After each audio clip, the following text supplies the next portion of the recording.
Hola, bienvenidos a un nuevo programa de A Ciencia Cierta, el programa del doctor Daniel Stambulian. Hoy un programa de lujo. Como verán, estamos con barbijos. ¿Por qué? Tenemos que cubrir bien la nariz, el mentón y la boca para evitar entonces que si mi invitado o yo empezamos con síntomas nos transformemos en un contacto estrecho.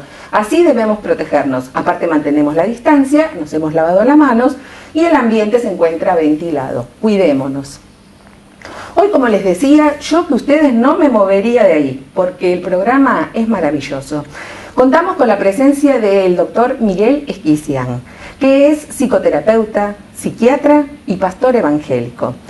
Y ustedes vieron que nuestra situación mental está bastante caótica con todo esto del COVID.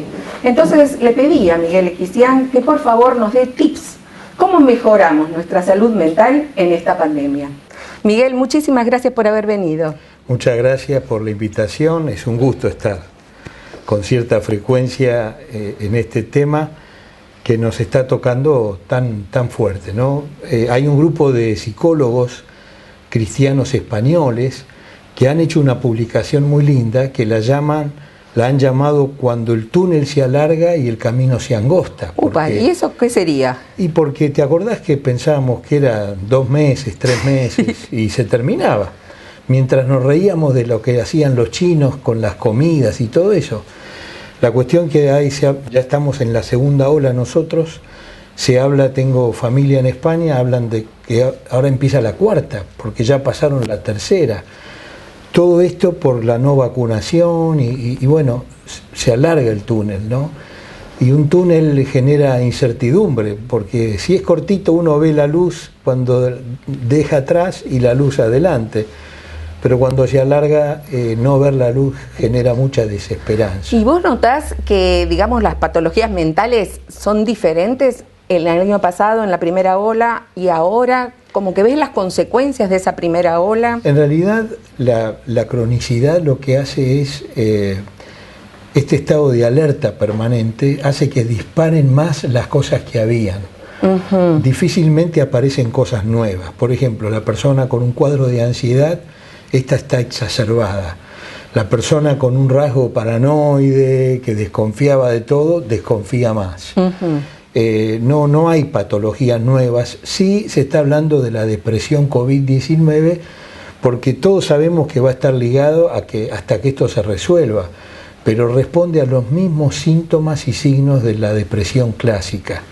Lo mismo con los cuadros de ansiedad. Claro, porque aparte no solo estamos en presencia de la enfermedad, sino que muchos de nosotros tenemos familiares, conocidos, amigos que han fallecido de COVID o que están graves por COVID. Y la verdad que es muy complicado afrontar todo este tema, ¿no es cierto? Tal cual. Recientemente estaba respondiendo a una periodista que me decía qué pasa con los profesionales de la salud en general, ¿no? Sí. Y este vivir en estado de alerta permanente, en donde ya no es pensar en el otro olvidándome de mí. Tengo que entregarme y pensar en el otro, pero no puedo no acordarme de mí. Tal cual. El problema es que ese acordarse de uno hace que algunos se paralicen y exacerben lo que traían, si es ansiedad, depresión, irritabilidad, incomodidad, desesperanza, pero el estar todo el tiempo en alerta termina agotando y como vos sabés, cuando uno queda tensionado crónicamente, nosotros no sabemos manejar la tensión crónica. Uh-huh. Y entonces neurobiológicamente con el cortisol más alto y la serotonina que desciende empiezan a exacerbarse lo que es la irritabilidad, la bronca, la rabia. Puede haber lo que decimos una explosión, es decir, hacia los demás uno empieza a estar intolerante, los hijos, la familia, uno empieza a estar mal, claro, o hacia adentro con un montón de síntomas que antes no tenías. Claro, yo lo llamo como que tenés el umbral más bajo a todo, estás más intolerante, ¿no es cierto? Sí. Esta cosa de estar trabajando todo el tiempo con el tema COVID, con la enfermedad, la muerte, después volvés a tu casa y la televisión que te agobia con mensajes que son funestos, porque que aumentó el número de casos, que esto, que lo otro, es muy complicado.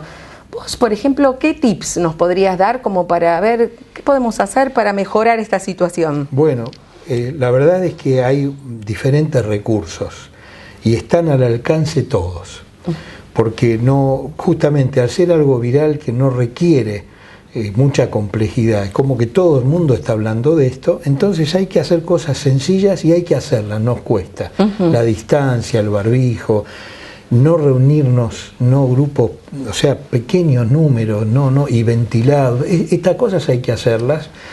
También es muy importante caminar.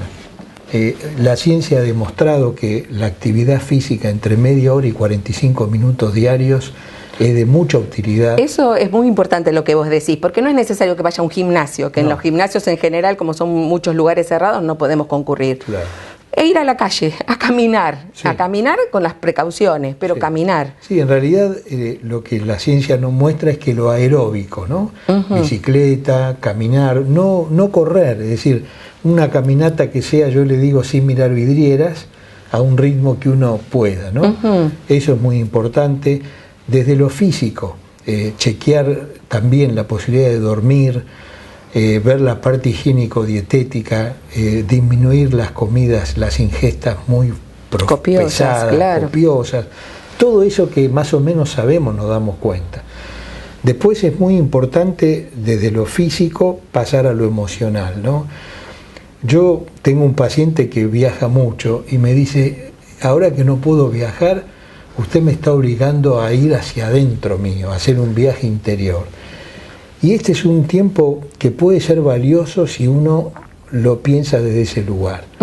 Porque la vida es un regalo que tenemos, no nos damos cuenta, pero en un abrir y cerrar de ojos nos pueden pasar cosas. Sí, realmente. Y con el COVID lo tomamos como más conciencia de eso. Más consciente. Totalmente. Entonces, es muy importante chequear emocionalmente cómo estoy. Y definitivamente, quizá le hablo a los hombres que son duros, rígidos, quizás es la oportunidad para que decidas romper eso y te animes a decirle a tus hijos, a abrazarlos, los quiero, discúlpenme, perdónenme chicos, hagamos un esfuerzo, que los hijos vean que abrazás a tu esposa, que ella reconozca que descalificó al esposo algunas veces. Este viaje interior que uno tiene que ver, los vínculos, su propia vida, no sirve tener rencor, hay que aprender a pedir perdón, aprender a perdonar. Todas estas cosas hacen que tengamos mochilas más livianas.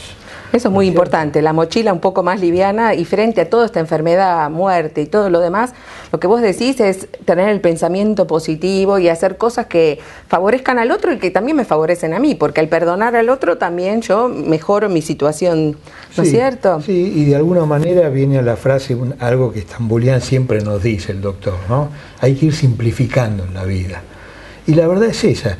Y a mí me encanta esto porque todo esto uno desde la mirada judeo-cristiana lo enseña desde la Biblia y lo queremos enseñar a los que nos rodean, porque yo tengo que trabajar con técnicas que de Freud, de Adler, de Jung, de Fromm, de un montón de autores y a veces nos olvidamos las cosas simples que las tenemos en la fe que decimos tener.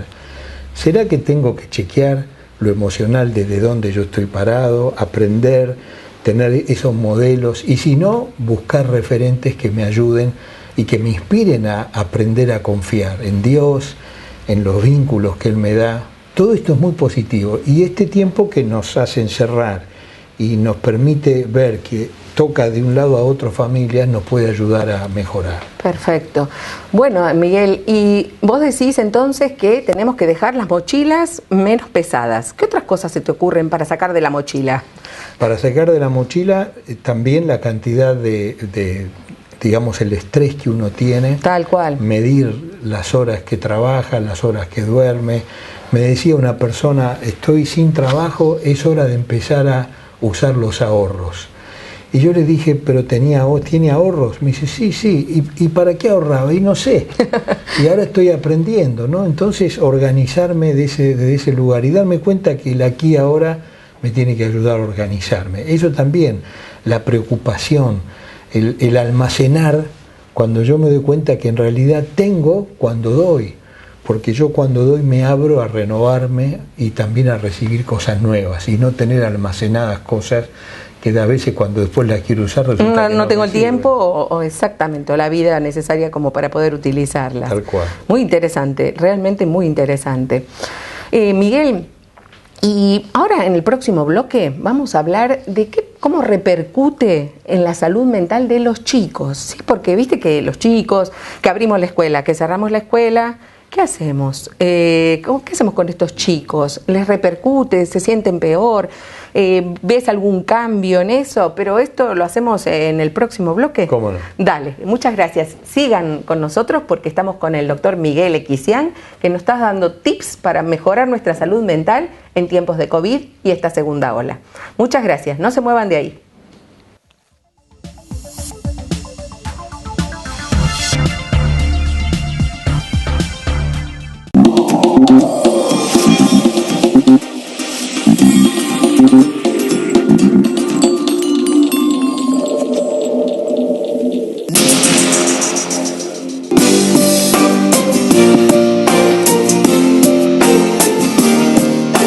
Espasa, concesionario oficial Volkswagen, número 1 en ventas en Argentina por 16 años consecutivos. www.espasa.com.ar.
En el tratamiento de HIV. Laboratorios Richmond. Ayudamos a vivir más y mejor.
Hola, volvemos al segundo bloque de A Ciencia Cierta. Por favor, no se muevan de ahí. Lo tenemos a Miguel Equisián, el doctor Miguel Equisián, psiquiatra, psicoterapeuta de la Fundación Centro de Estudios Infectológicos del doctor Estambulián, que nos está dando unos tips muy interesantes para mejorar nuestra salud mental. En el otro bloque habíamos quedado qué pasaba con los chicos en esta segunda ola de COVID, qué pasa por su mente. Las escuelas se abren, se cierran. Miguel, ¿qué te parece? Yo puedo compartirte la experiencia, no trabajo con niños, pero sí con familias, y en este tiempo me quedé muy impactado de ver cómo los abuelos sufren o sufrían el no ver a los nietos y lo que los nietos ponían en sus abuelos, lo cual reivindica una vez más la necesidad de que los abuelos estén presentes en las familias, y quizás nos están escuchando abuelos o personas que no tienen o no guardan una relación con los mayores. Qué importante es que ellos formen parte de alguna manera, quizás a la distancia, con la tecnología ni hablar, pero a veces, ya que en los parques se puede ir, sí, aunque no se abracen o no se toquen, pero que se vean o que puedan de alguna manera interactuar. Eso es muy importante. sanador. Mira, lo que vos decís es muy importante, de que sigan manteniendo las precauciones, porque los abuelos pueden estar vacunados, pero no se olviden que esto no impide que el virus se pueda transmitir.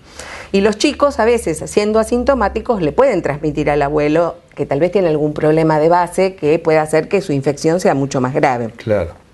Entonces lo que vos decís, mantener la distancia, ir a un lugar abierto como puede ser un parque, hacer una videollamada, llamarlos por teléfono a los abuelos, pero siempre tenerlos presentes, como vos decís, porque es muy importante, porque es para los dos, tanto para los chicos, te lo digo como infectóloga pediatra, como para los abuelos. Claro, y desde el punto de vista de los niños, la verdad que la posibilidad de que la escolaridad se mantenga es muy importante, porque los integra en tres planos simultáneos: en el intelectual, en el afectivo y en el volitivo.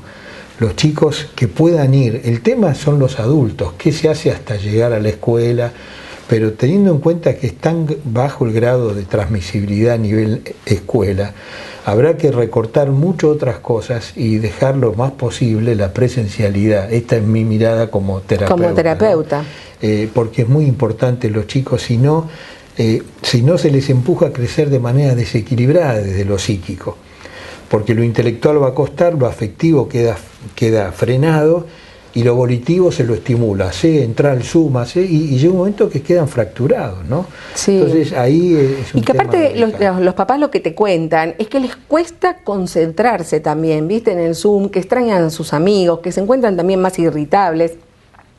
Todo, por supuesto, hay que balancearlo en el contexto de la pandemia, ¿no es cierto?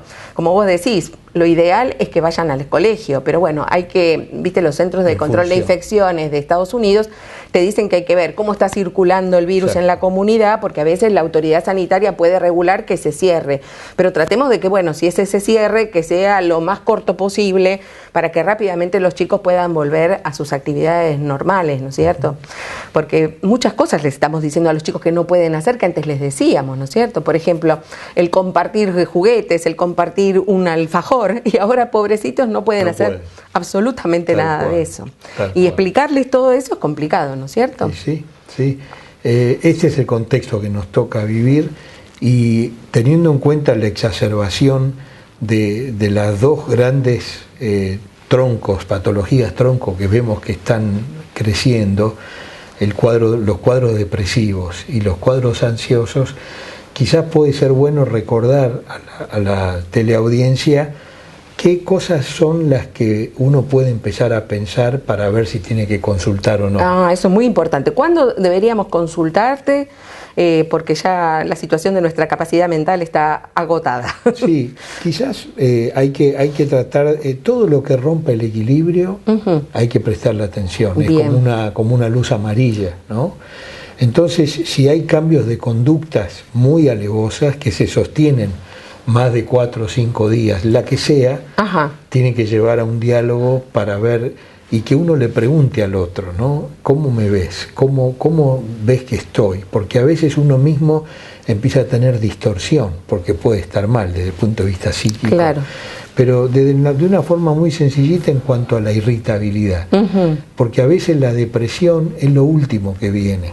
Y lo primero es la irritabilidad. Uno empieza a estar irritable por todo, no aguanta nada, reacciona mal con todo, y eso puede ser un motivo para hacer una pausa, mirar y buscar un consejo profesional que pueda llevar. Yo siempre recomiendo que se vaya al clínico primero, y él sabrá, porque a veces esto puede disparar temas médicos que lleven o que aparezcan desde lo psicológico primero. Claro, querés decir que esa irritabilidad puede ser un trastorno más físico y no solo psicológico, por eso es importante que lo vea primero el clínico para que descarte y en todo caso te lo derivan. Claro.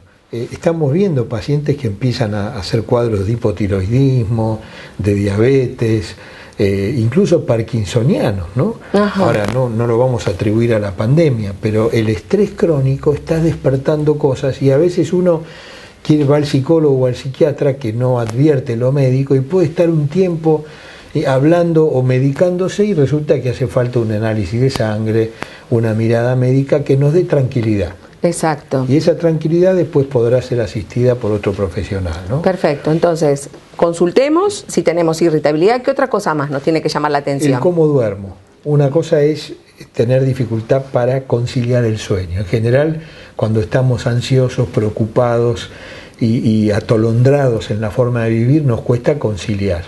Ahí es porque está tocando el timbre fenómenos ansiosos. Hay que ir tratando de bajar la velocidad, y si no puedo, hay que buscar ayuda. Bien. Otra cosa es el insomnio final o terminal, cuando me despierto a las 3 de la mañana, a las 4, como si ya empezara el día, y ni hablar si ya empiezo y me siento con angustia. Ahí ese insomnio está mostrando que estoy incubando síntomas depresivos. Y si dura más de una semana, 10 días, no tengo que demorarme, porque siempre la demora después complica el tratamiento. Totalmente. ¿No? Eso desde el tema del sueño. Y hay otros aspectos más que uno lo suele ver, conductas de comer más, de tomar más, y acá abrimos la puerta de todo lo que es adictivo. No sé si vos lo escuchás, pero a mí me causa gracia porque me dicen: doctor, ¿puedo tomar una cervecita? Y yo digo: ¿por qué lo decís en diminutivo?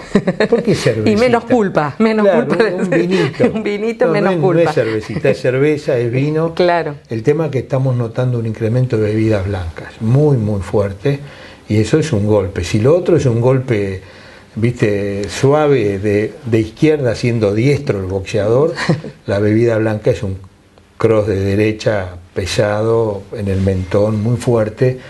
Y esto empieza a alterar porque engaña. Uno se desinhibe, se relaja, pero empieza a quedar presa de esta conducta adictiva que vemos que se potencia, ¿no? Entonces también hay que buscar ayuda. Claro, las adicciones, el alcohol, las drogas también, porque también se ha visto que ha aumentado mucho también el consumo de drogas.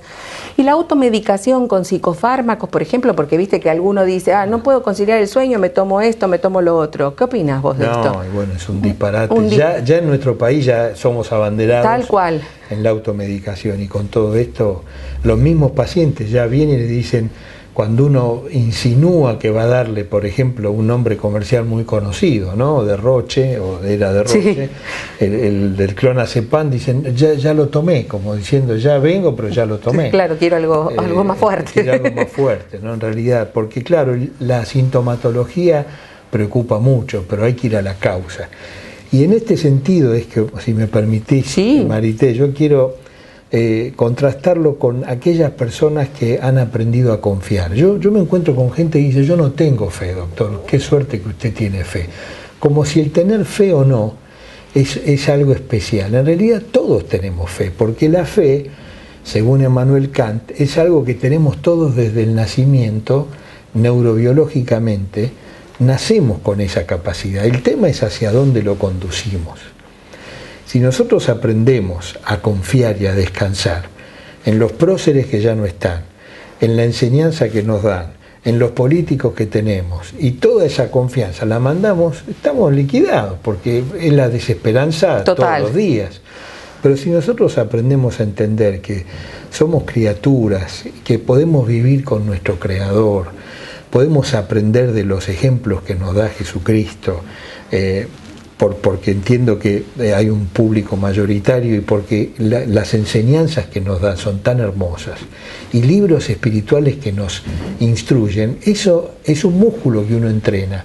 Me decía una persona, dice, yo me voy a dormir y recuerdo un salmo que es un poema que está en el Antiguo Testamento, que dice, en paz me acostaré y asimismo dormiré porque en Dios descanso tranquilo.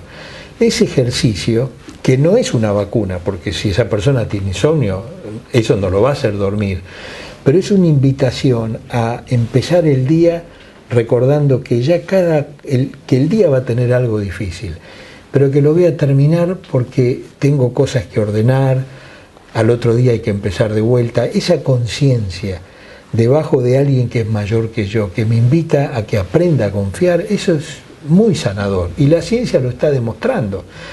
Estamos viviendo un tiempo, Maritendo, donde la ciencia y las cuestiones de la fe nunca estuvieron tan unidas. Ahora el problema es lo social. Lo social es lo que se encuentra enemistado con lo que la ciencia dice y lo que las religiones dicen. Perfecto. Pero bueno, ese es el desafío. Miguel, me quedaría años hablando con vos, ¿eh? Sos realmente maravilloso todo lo que nos dijiste. Gracias. Así que muchísimas gracias, ya te vamos a invitar muchas veces más. Parafraseando al doctor Estambulián, cuando nosotros terminábamos de presentar en los Ateneos los pacientes, él nos decía lo que el paciente nos enseñó. Hoy Miguel Equisian nos ha enseñado un montón de tips como para poder pasar esta segunda ola de pandemia.